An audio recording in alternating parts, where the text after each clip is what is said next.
Welcome to Public Domain Video Theater presented by the great detectives of Old Time Radio.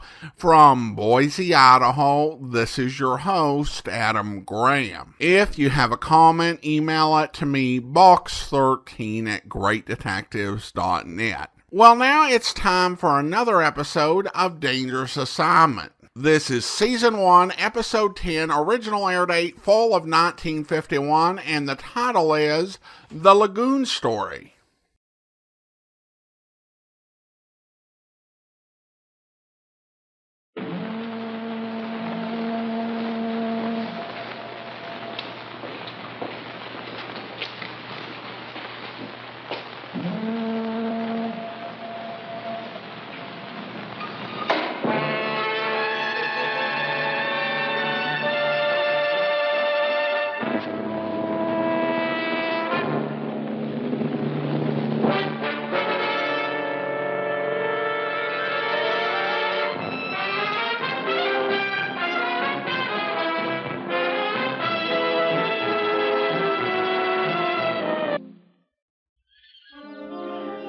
Yeah, danger is my assignment. This time it's Africa. Two of our best agents, Summers and Whitcomb, were sent into the jungle to locate the secret breeding grounds of the most powerful germ culture we've ever encountered.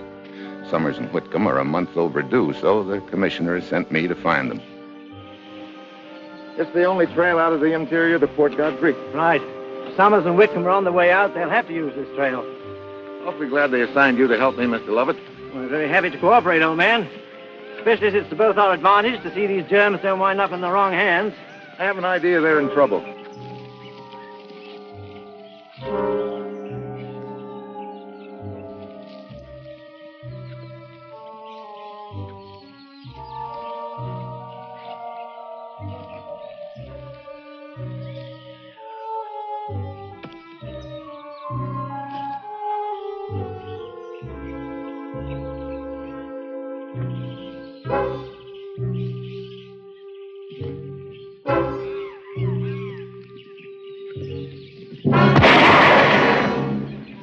Hey.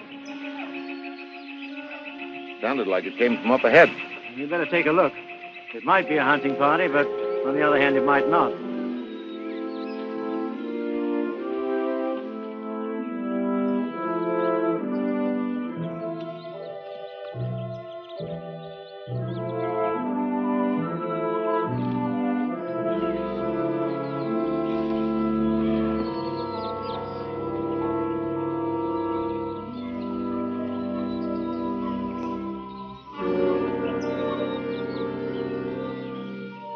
Hello? What's this? Unusual. Yeah, I was thinking the same thing.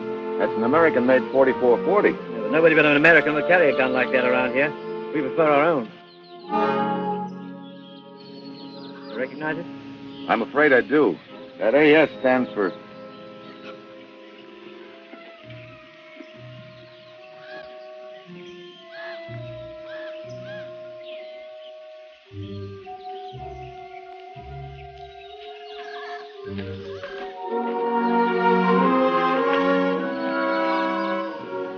Arthur Summers.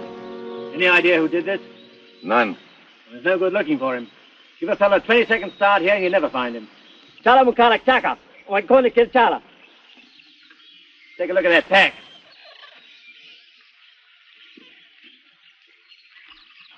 I wonder where your other agent is. I have a hunch Whitcomb was in trouble. Summers was probably on his way to get help when he was ambushed. Probably by the guy that was assigned to guard Platka's parasites. Platka's parasites. Sounds fantastic. Unfortunately, it isn't. Platka was a European scientist sent here by unfriendly interests to develop his deadly germs. Yeah, but he died in Port Said last month, didn't he? Yeah, but he got his culture started and died of his own disease. Didn't he tell your chaps where the culture was hidden? No. We got a hunch he didn't have time to tell the other side either. Well, they must be good and deadly by now. Yeah, that's why we've got to find them before the other side. If Summers' death means what I think it means, they must be close. Yeah. Summers dead and Whitcomb... You no idea where in the interior Summers and Whitcomb were looking for these parasites, have you? Not the slightest. Well, if there isn't anything in that pack, I don't know where to look. And Africa's a pretty big place to search. Pretty crude affair. Yeah, it looks like he made it out of some kind of board. Yeah. What's that? Hey, stencil of some kind. McDonough, looks like. McDonough? Yeah, ring a bell? Slightly, but I can't quite place it. The McDonough expedition. Yeah? About 15 years ago, a scientific expedition to the so-called lost city of Bengar. The which? Lost city of Bengar. Supposedly some ruins rather deep in the interior. Actually, the whole expedition was a fiasco. They never found a thing. Their theory was that this so-called lost city never really existed. Or if it had, all traces of it had slowly sunk away or rotted away or disappeared into the jungle. Interior, huh? How far in the interior is this place? Oh, about 150 kilometers. I wonder if Summers and Whitcomb could have been in that area. Summers could have found that almost anywhere in the jungle. Could have been carried off by natives or something like that. I suppose so. I'd still like to find out a little more about that region. Well, there is one man who might help us. Who? Stauffer, a white hunter, Fort Godfrey. Yeah? Well, let's look him up, huh?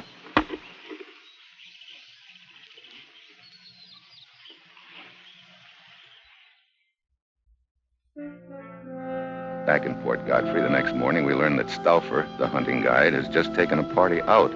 He only has about half an hour's head start on us, so we take out after him.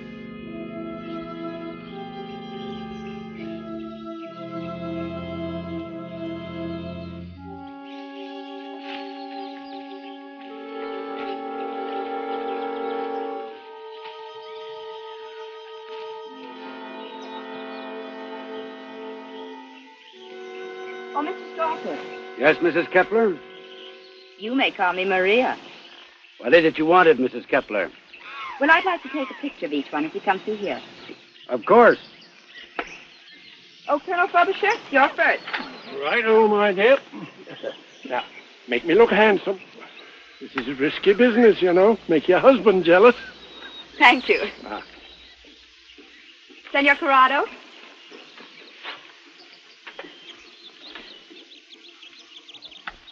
Thank you.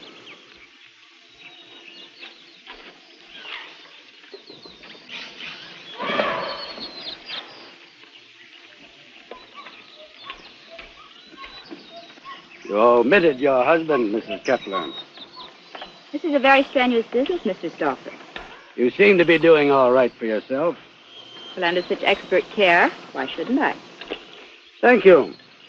Oh, Mr. Stauffer, what does a hunting guide do in his spare time? A hunting guide has no spare time.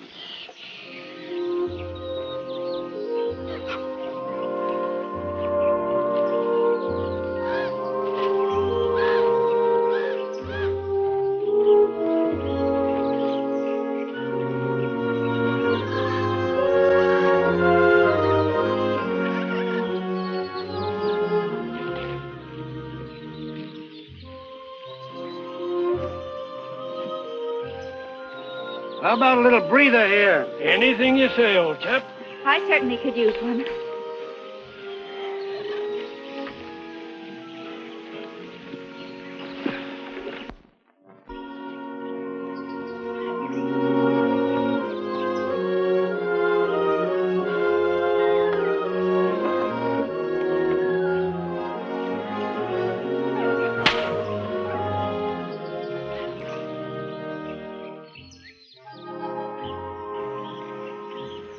Looks like Lovett.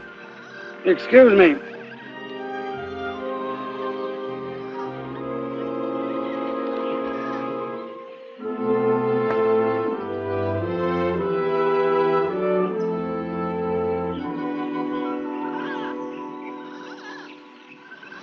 Hello, Lovett. Stauffer. Steve Mitchell, United States. Glad to know you, Mitchell. Stauffer? Mm-hmm. What can I do for you? Do you know of a place called the Lost City of Bengar? The area, sure. There's nothing much there but a small lagoon. Matter of fact, I happened to pass near there last week. Did you see or hear anything of two men called Summers and Whitcomb? Summers, Whitcomb. No. Could they have been in that area without you knowing it? Oh, there's always a chance. Not much of a one, though. The natives usually keep me informed if there are other white men around. No. How do I go about getting there? No, that's easy. Just tag along with me. You going near there? Yes, I've been hired to take this hunting party to the Canna Plateau country. That's right near there. Yeah, but it's a little late in the season, isn't it? I know, but they're anxious to get in some extra hunting, so I agreed to take them.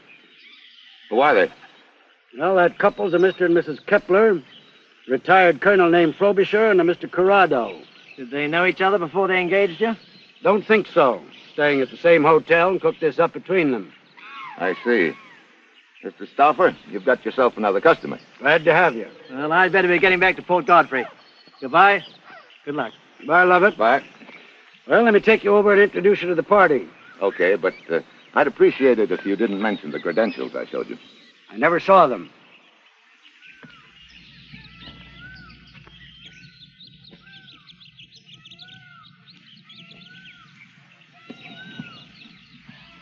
Mr. Mitchell, this is Mr. and Mrs. Kepler. How do you do? Colonel Frobisher. All right, sir. Mr. Corrado. How do you do? I must say you don't look your best in a pith helmet, Rudy. As long as you're amused, my dear. I'm sure we can fix that, Mr. Kepler. Oh, let him go. He's just in a grouchy mood. I think we're all sufficiently rested, Stouffer. Yes, let's get started. Right. If none of us has any objections, Mr. Mitchell's going to accompany us. Splendid. All the merrier. I do not agree. Small hunting parties have more luck than large ones. Where we're going, there's plenty of game for everyone, Corrado. Of course, of course. I predict we'll all bag a head or two. Besides, Mitchell's not hunting. He's going to do some sightseeing at a lagoon near where we're going. Benga? Yeah. You familiar with that territory, Colonel? Oh, quite.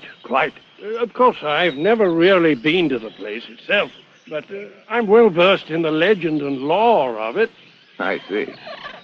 Well, now that you know I'm not going to take any stuffed heads away from you, do you still object to my going along? Why should I? That's a good question. And you, Mrs. Kepler? Well, now, I shall be delighted. And your husband? Well, Rudy will probably suspect you're taking the trip because of me. Oh? But since we've only just met, such a supposition would be quite groundless, wouldn't it? Yeah.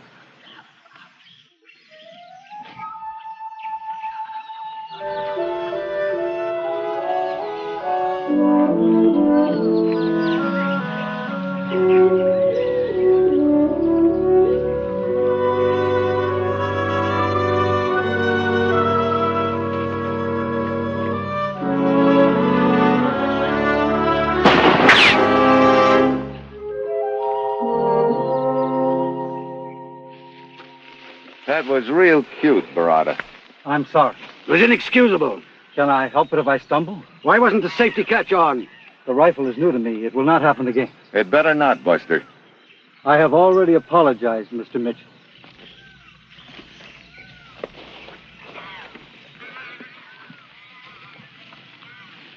Maybe I better limit him to a cap pistol. It might not be a bad idea. Do you happen to know where any of them were yesterday morning? No. Port Godfrey, I suppose. Summers, a friend of mine, was shot and killed right outside of Port Godfrey yesterday morning. What? He may have been coming from the Bengay area. His buddy Whitcomb might still be there. That's what I want to find out. And this party specifically asked to be taken near the Benga area. Yeah. You think that was an accident, Mitchell? I wish I knew.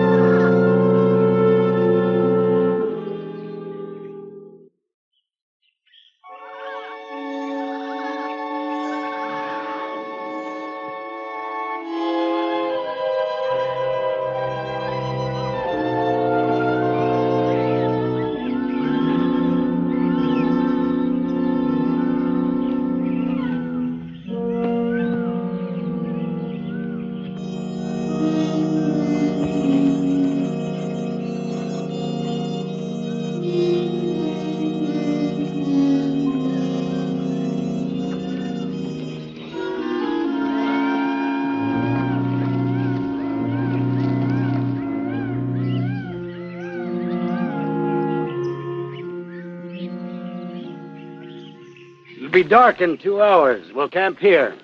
Can we get a shot at anything? Yeah, there's a water hole a couple of 100 yards from here. Splendid. We'll get in a spot of hunting while they're setting up camp. Come along, Mitchell. No, I think I'll stay here and help them set up camp. Oh, Maria? Well, you'd better go along without me, Rudy. Why? I have a headache. I'll just stay here and rest. Oh, I see. Good luck. Thank you so much. Well, Mr. Mitchell, we two seem to be the old stay-at-homes, don't we?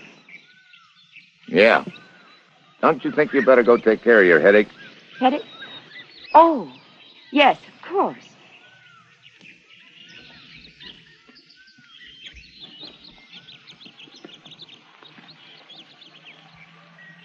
The water hole's just ahead. Spread out and keep quiet. After the camp is set up, I wander over to the water hole. There's no sign of game or hunters. They must have moved on. I look around and wonder if the Bengal Lagoon is anything like this. I remember Lovett telling me the ruins there had supposedly sunk into the ooze without a trace. One look at this swamp, and I can see how such a thing could happen. Hello. Oh, hi. Enjoying the scenery? Yeah, sort of. How's the headache? Would you believe it? It's all gone. Yeah, I'd believe it. I think we'd get a better view from over there. Well, thanks, but no thanks. You're taking this trip with us just to see a swamp in the jungle. You must be very interested in it, Mr. Mitchell. Yeah, in a way.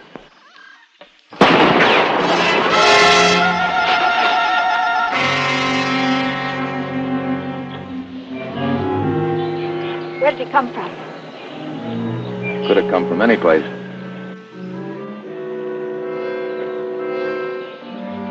Our hunters are very careless, aren't they? Yeah. Come on, let's get out of here.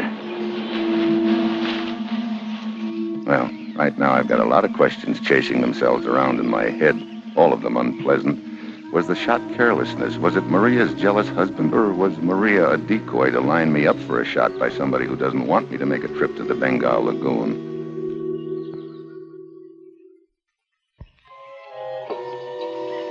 When the hunters return to camp, Maria tells them about the accident. They all manage to look real innocent and shocked.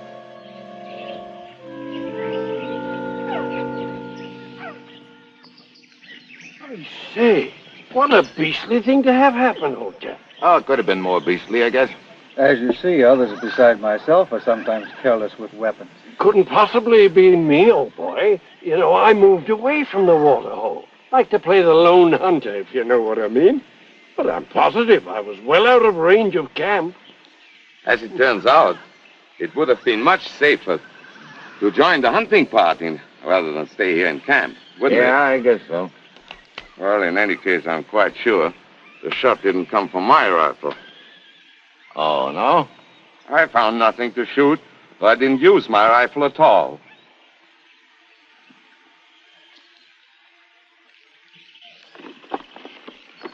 Did you tell which direction the shot came from, Mitchell?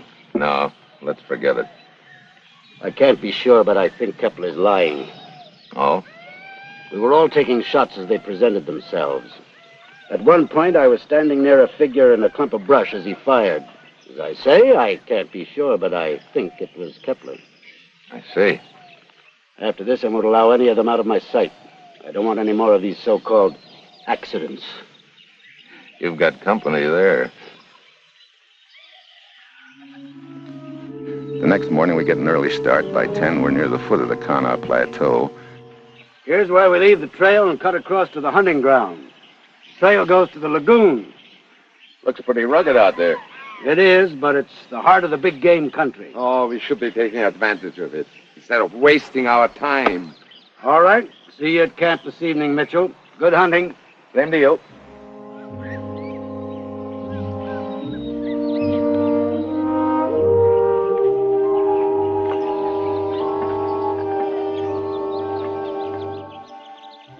Hunting I've got in mind I want to do alone. My hunch is that somewhere close lies the answer, not only to what happened to Whitcomb, but maybe even the location of Plotko's parasites.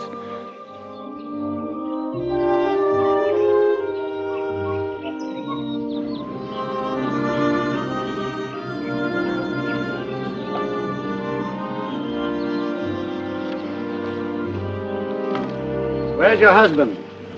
Well, I noticed my camera was missing. He went back to look for it. I said there was to be no more splitting up. The rest of you wait here.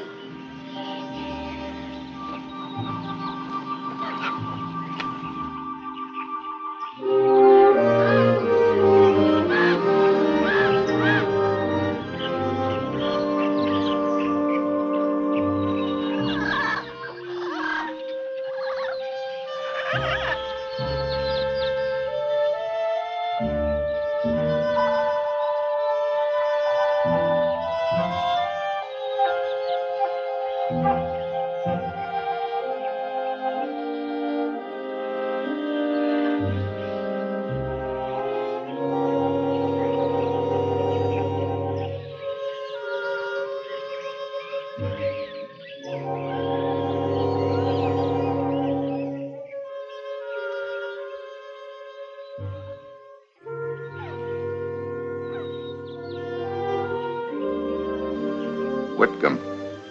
So they were here.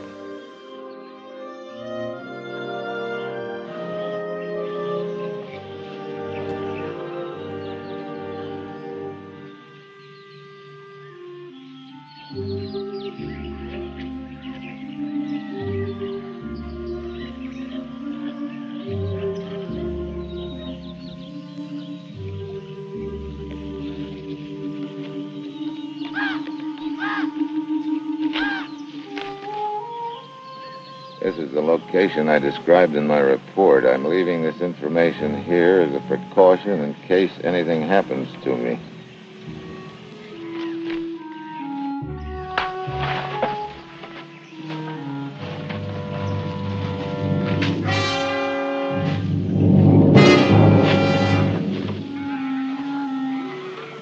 Well, Kepler? What's the meaning of this? Suppose you tell me that. I came back to look for my wife's camera. Very convenient alibi, Kepler. You know, maybe you're my boy. What are you talking about? The one who tried to kill me twice to keep me away from this lagoon? Oh, now you're talking nonsense. If I had followed you here to kill you, would I have come unarmed? Well, maybe you've got something there. Kepler!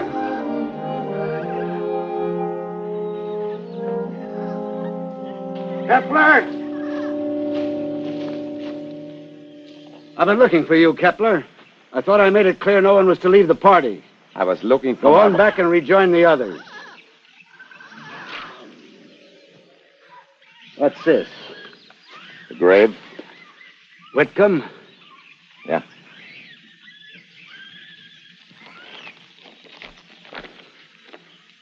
Follow the line of the grave, the short end, to the edge of the lagoon. Let's see.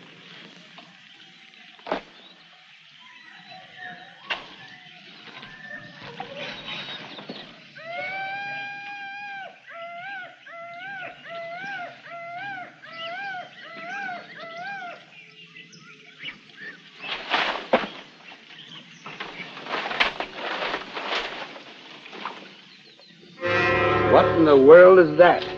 Wait a minute, stay away. That's a culture of deadly parasites. You mean someone has deliberately been culturing these parasites here? Yeah. That's what I was looking for. That's what Whitcomb and Summers were looking for. I have an idea that whoever killed them was assigned to guard these things until they could get them in bottles and get them out of here. And I think they're in our party. Got a line on who it might be? I'm afraid not, Stauffer. See, he didn't write anything except the location.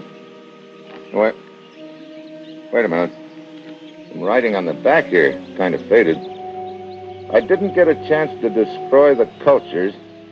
I had to hide this information with Whitcomb's body before... Go on, Mitchell.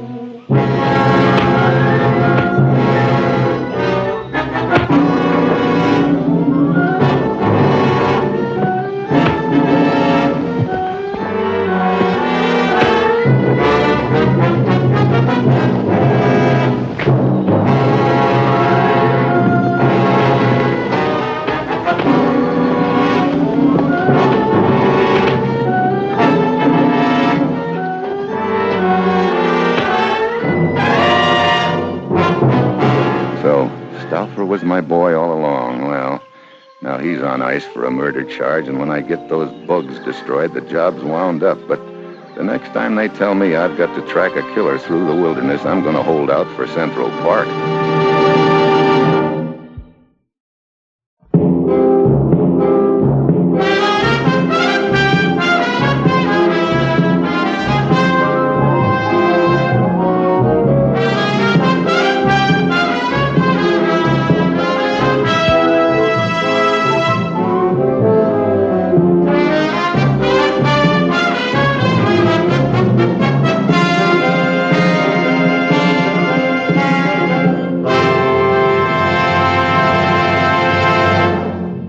Welcome back. This was a decent episode with a pretty good mystery and some fair suspects. I have to admit that just as a matter of principle, I tend to suspect strangers who shoot you and then a few seconds or later are like, I said I was sorry, why don't you just let it go? I had two issues with this episode. One is one I've had with Dangerous Assignment before. They will create an interesting MacGuffin, but it will just be a MacGuffin and not play any role in the plot. Though maybe I'm more used to stories where the bad guy falls into the parasites and dies horribly off screen, and the hero goes, oh, poor devil. I don't know if that would make it better or not, but I do think that it would be better to have an ending that wasn't a fight scene shot at a distance. This is particularly a problem when you're dealing with a story that's being told in black and white, featuring two opponents who are both white guys with mustaches and dressed in similar outfits. They did create some contrast between Mitchell's outfit and Stauffer's, so a really observant viewer could kind of figure it out. But still, this was a weaker ending than that U.S. Marshal episode that had a similar scene, but where the characters were a bit more distinctive in their dress. Well, that will do it for today. Join us back here next time for another episode of Public Domain Video Theater. In the meantime, send your comments to box13 at greatdetectives.net. Follow us on Twitter at Radio Detectives and become one of our friends on Facebook, facebook.com/Radio Detectives. And if you like these videos, you can become one of our patrons at patreon.com/Radio Detectives. From Boise, Idaho, this is your host, Adam Graham, signing off.